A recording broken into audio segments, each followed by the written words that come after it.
Magandang umaga po, Ma'am Chacha and kay Sir Ted. Pati na po sa inyong mga taga-subaybay. Magandang umaga po. Para lang po mas maipaliwanag natin dito sa mga kapatid po natin na nakatutok ngayon, para lang din po malinaw itong paghuhugutan natin ng mga susunod na tanong. Sir, ano pa talaga naging ugat nitong red alert dito sa Luzon Grid? At ngayon yung nararanasan na rotational brownouts ng iba't ibang mga lugar, sino pong mananagot doon?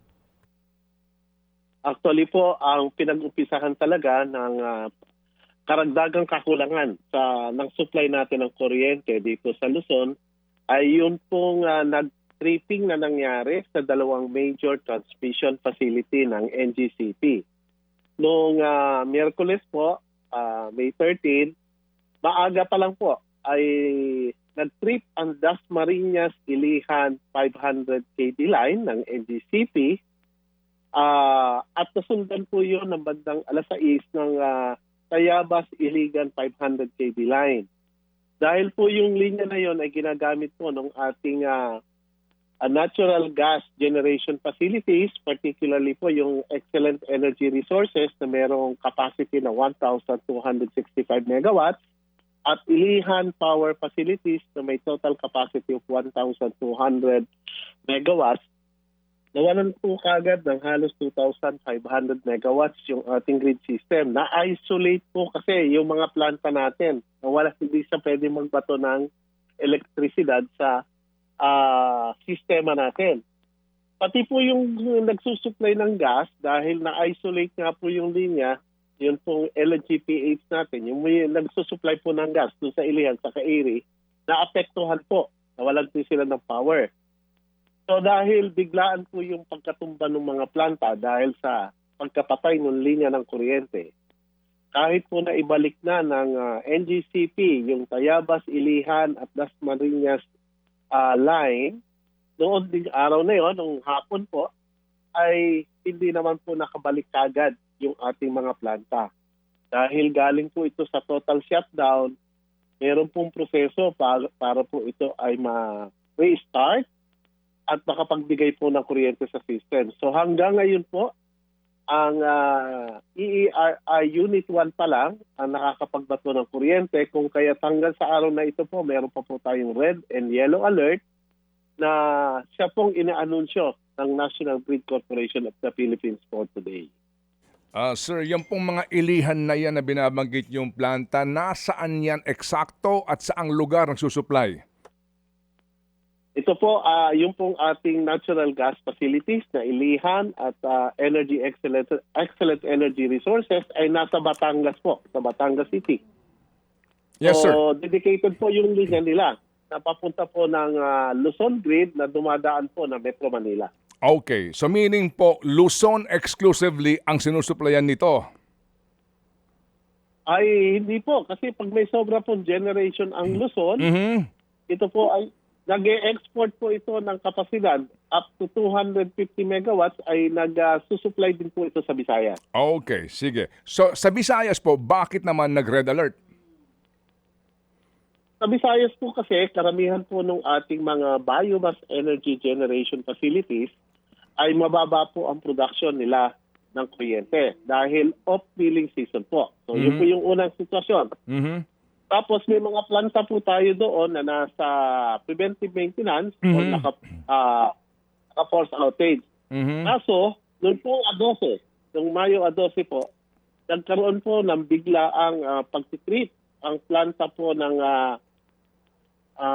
Therma Visayas, kung saan po dalawang unit po yon na 150 megawatts, so 300 megawatts po yung nawala pa ulit sa Visayas. And at the same time po, nasundan po yun ng pagkapatay din. Nag-trip din po yung Panay Energy Development Corporation Unit 3 na meron din po 150 megawatts.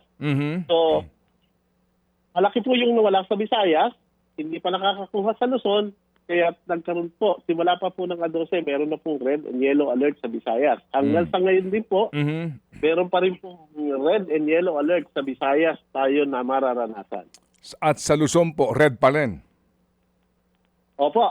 Okay, Sa ganito. Luzon po, ayon po sa report ng NGCP ng alas 8, meron po tayong red alert buhat ng alas 3 ng hapon hanggang alas 10 ng gabi. Okay, sige. So,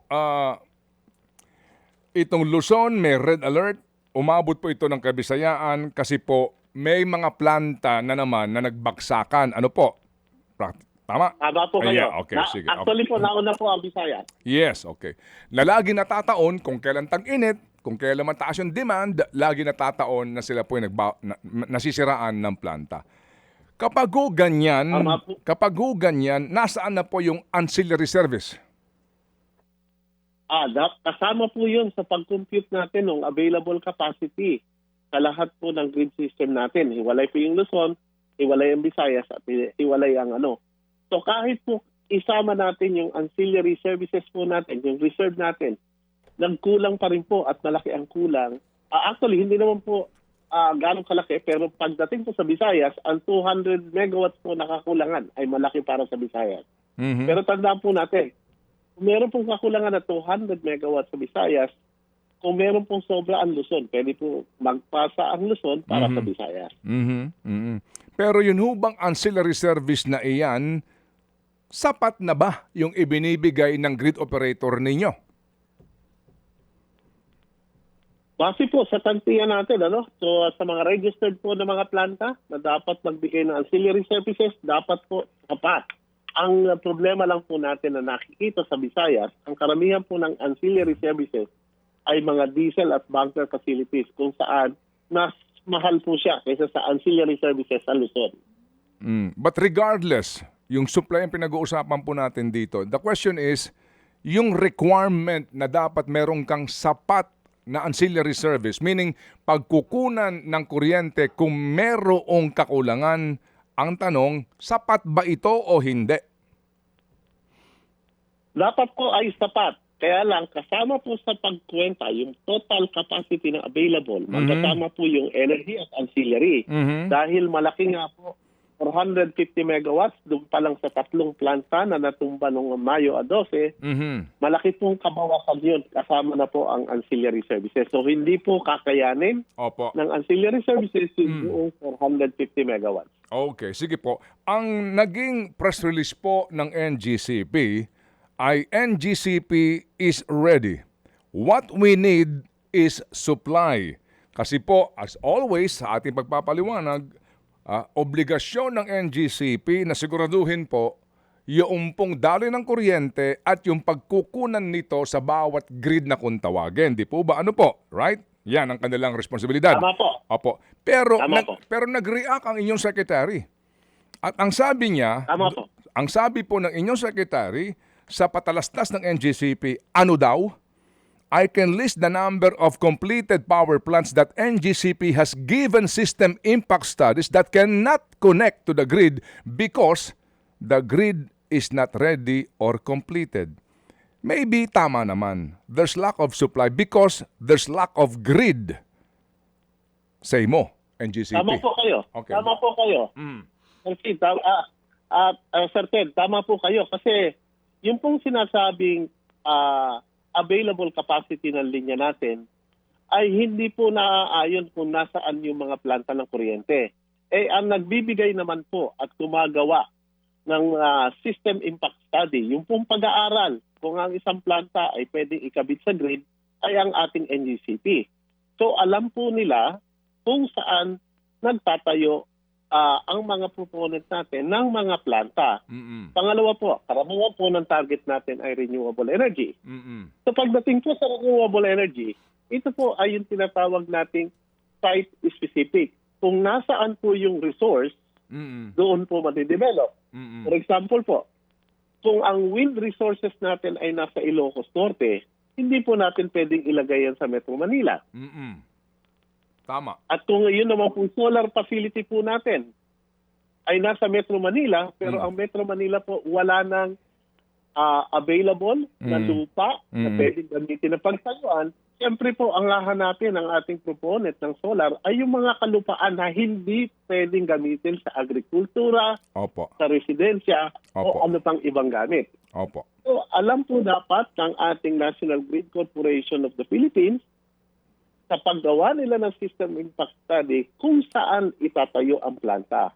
At dapat po, yung kaukulang connection ng mga project na ito, Mm. ay sila po ang magdidisenyo. In fact, totoo po yung sinabi ni Secretary Sharon Garin, meron po tayong mga planta ngayon na tapos na. Design po for 100 to 150 megawatts or even at 500 megawatts.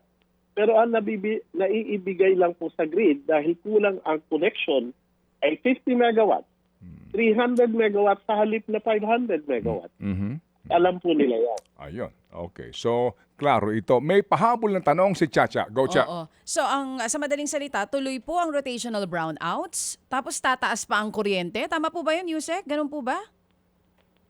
Ay, ganito po. Yung rotational brownout po natin, depende po yan sa oras at kung saan pwedeng mangyari. Kasi ang ginagawa naman po natin, inaabisuhan po natin yung ating mga distribution utility. Paganahin po yung ating interruptible load program kung saan po yung pong mga establishment na malalaki ang gamit ng kuryente, kung meron po silang mga pasilidad na pwede nilang gamitin temporarily, gamitin muna nila yung sarili nila para po yung available capacity mabigay sa publiko, or magbawas po sila ng kanilang konsumo. Bababain po nila yung kanilang konsumo para po yung capacity mabigay sa kalahatan. Pina-implement po natin yon kasi year in, year out naman po yung registration natin dyan sa mga participants sa ongoing. Kagaya po nung isang araw, ang Meralco po ay nakapag-register ng available na 243 megawatts na available para po sa ating interruptible load program. So nababawasan po yung ating rotation brownout. Pangalawa po, patuloy po ang pananawagan natin na kung sakali po yung ating po pang pagtitipid na konsumo natin mismo sa ating kabahayan, nakakatulong po yun. So, tinitingnan po natin yan. So, yun pong pagdating sa rotational brownout, meron po tayong mga ginagawa dyan. Pagdating naman po doon sa pagtaas ng presyo, ito po ay nasa regulatory function ng ating Energy Regulatory Commission. Hindi po kasali Yusek, ang DOE tama. sa pagdidetermine. Sige, Yusek, ganito. Para lang po mas mabilis kasi alam namin may busy rin po kayo today. Yusek, so ang malinaw, hanggang kailan po ba itong rotational brownouts na nararanasan ngayon? Hanggang kailan pa po ito? Tinatarget po natin ay yung mga planta na naka-out ngayon ay makasynchronize po sa grid. Umpisa po ngayong araw na to. At hopefully po bukas ay lahat po sila ay nagbibigay na ng kuryente. O, sige po. Salamat po sa inyo pong panahon, Yusek, at sa inyo pong paliwanag dito po sa isyong ito. Bottom line, may brownout pa din. At bottom line, bagamat disakop ng DOE, asahan po tataas ang singil kasi nga mataas ang demand, kaunti ang supply. Salamat po, Yusek, sa inyong pong panahon. Maraming salamat po, Ma'am Chacha and Sir Ted, at mabuhay po kayo. Salamat na marami.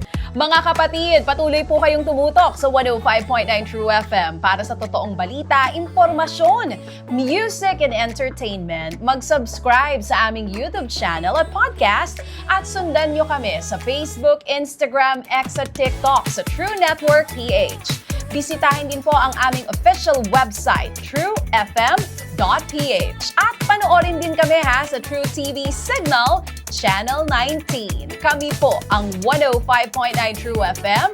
Laging true sa'yo, kapatid.